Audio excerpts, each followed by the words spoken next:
परवेज इलाही को रिहा करने के हुक्म के खिलाफ नैब अपील की समाअत। लाहौर हाईकोर्ट ने वकला के दलाइल मुकम्मल होने पर फैसला महफूज कर लिया है। अब्दुर्रहमान मजीद इस बारे में हमें बताएंगे। अब्दुर्रहमान, ये फैसला कब सुनाया जाएगा?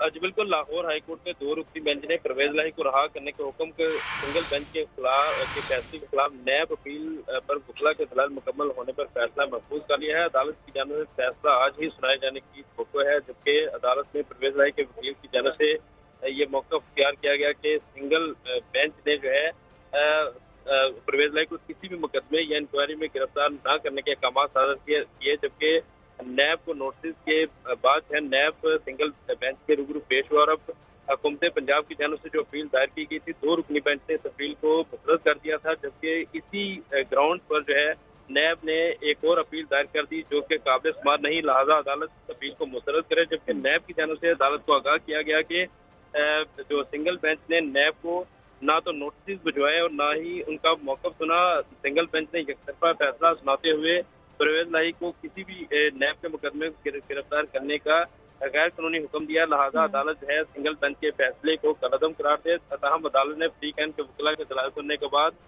जो फैसला महफूज कर लिया है। अदालत की जानिब से फैसला जो है कुछ ही देर में सुनाए जाने का इम्कान है। ठीक है अब्दुर्रहमान, इस बारे में आपसे मजीद भी जानेंगे। शुक्रिया आपका।